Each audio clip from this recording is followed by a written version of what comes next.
And I would like the last speaker, Dr. Mai Sonang, to present when the final shot is the beginning. Yeah.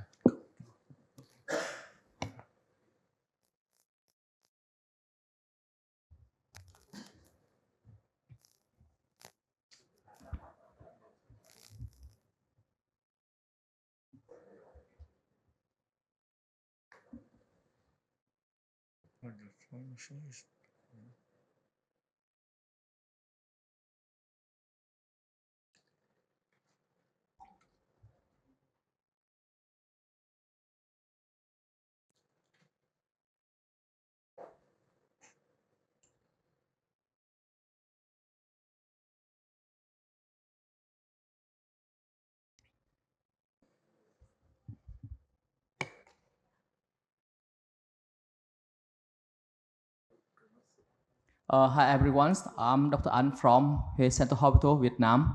And this slide for advertising is in my hospital. It's a hospital nearby the Binh Hương River. And to begin my presentation, I would like to talk about the issue that no interventionalist ever want to encounter. It's the complication during interventions. As we all know from Dr. Andre Guzi's there has been ongoing improvement in interventional device, in technique, and the medication support the patient in the during and after the intervention proceed. Although there are many benefits, serious and potential complications can still occur during coronary intervention. And now, let's take a look and discuss about the clinical concept about the complications. A male patient, 18 years old, medical history with hypertension, dyslipidemia, gastritis. Reason for hospitalization is angina 3 days ago, ECG is normal, echography is normal, and geometry is also normal.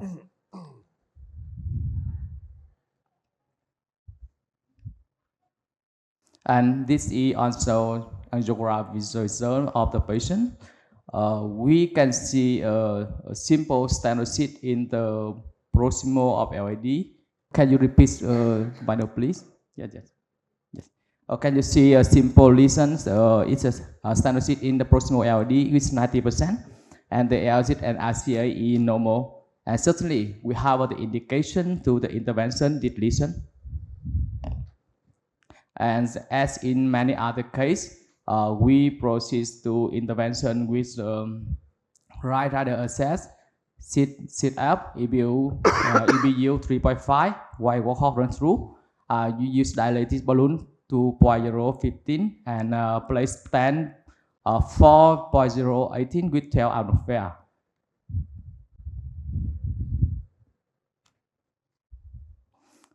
And after interventions, the lesion were no longer stenosis and the TME were grade 3. And this could be a success. And the Catalan team were already thinking about the dinner with their families. But however, this could not be the final angiographic shot. We encounter a dissection at the proximal of the left man, and the situation become even more complicated and more challenging when we no longer have the voice inside the vessel lumen.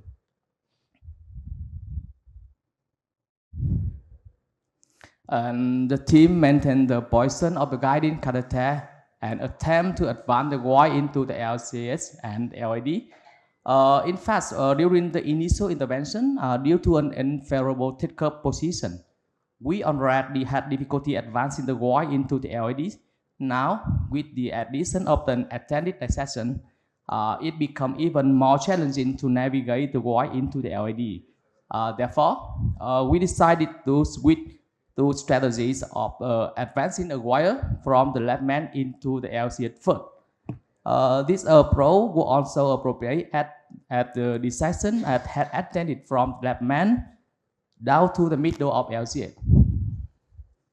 And in this situation, it was not easy to determine whether the wire has entered the true lumen or not. And after several attempts to advance and pull out. You advance and pull out the void into the vessel lumen. We use a Cochlear probe to assess the situation by gradually withdrawing the Cochlear probe toward the proximal segment and checking for blood flow out from the bed of the Cochlear. However,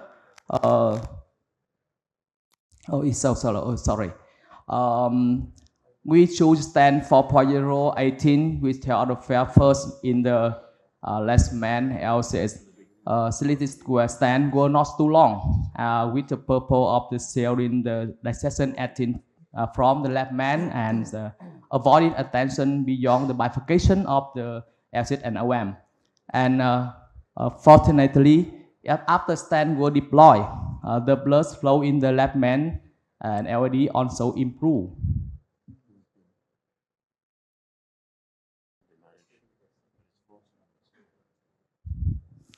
We decided to introduce a second guide to continue revascularizations.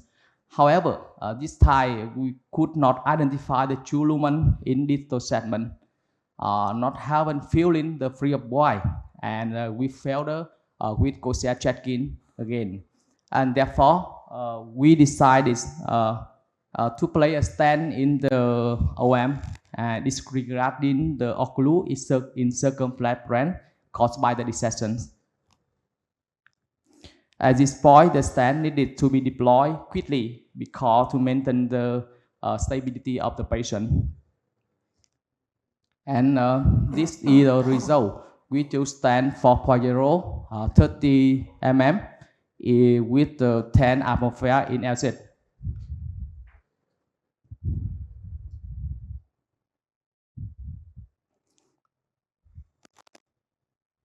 We continue advancing the second guide into the LAD for protection and prepare for proximal optimization techniques for the left main segment.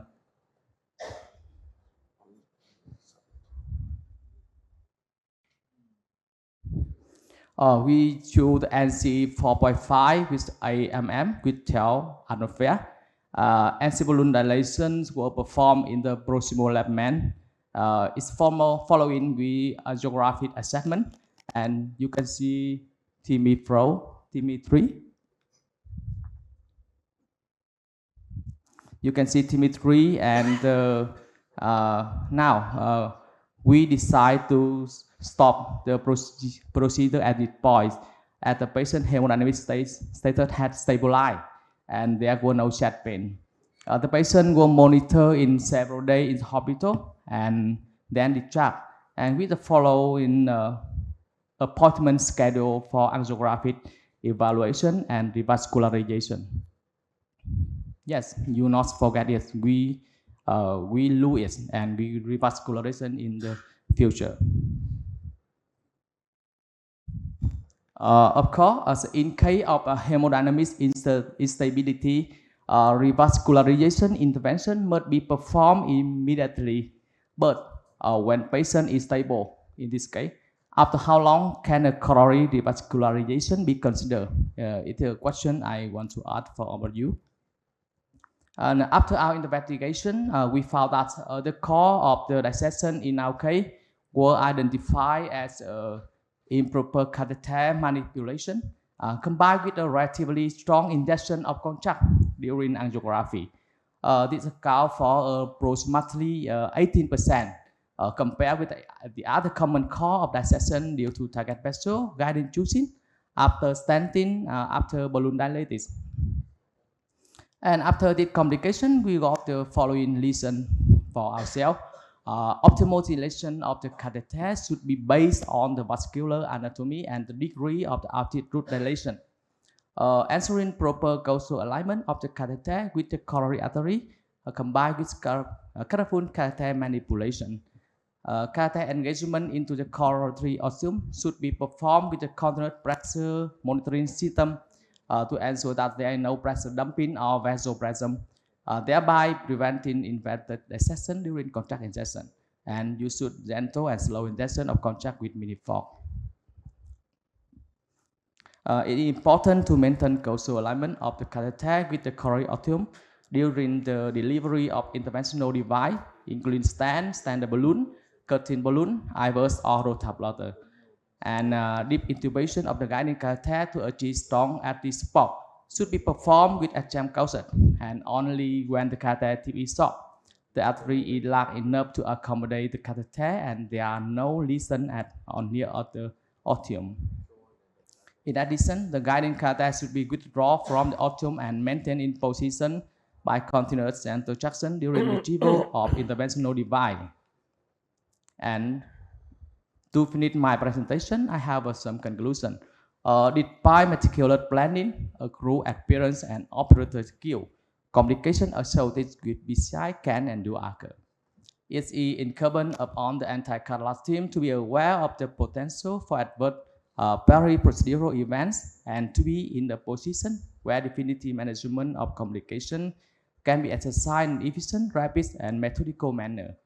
Management of dissection based on the LBI classification, while lab management, though attending more than 20 causing at least 15% stenosis and impairing flow, adjunctive C to app according to criteria.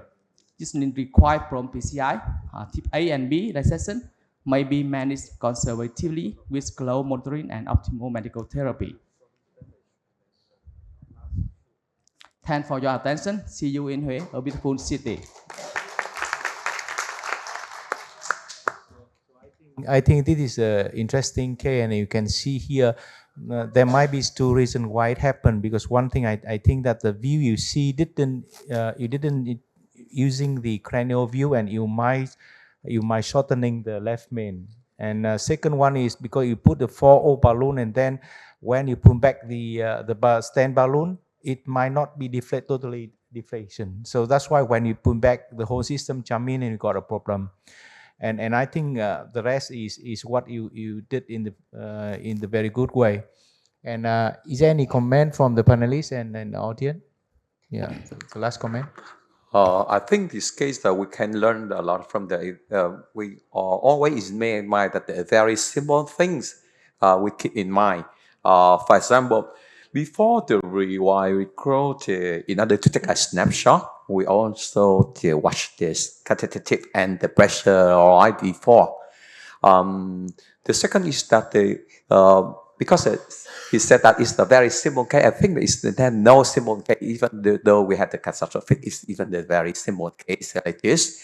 So I suppose that for some case like this, we always look at this case, we see the core dominant, and also by the time had the digestion from the left man, we always in mind that it's also the radiate to the sub and LOAD, and also the dominant collapse. And so that's at the time, if we have to immediately to putting the stent from the LOAD to stop the digestion from the left man radiate to the sub also. The reason why the digestion from to this, but anyway, thanks and congratulations for to overcome the bad situation. Thank you. Yeah, thank you. I think we finished this section, and always remember the sentence, no simple PCI in the world. We all learned this full pain. Yeah. Thank you, everyone. Thanks for attending this section.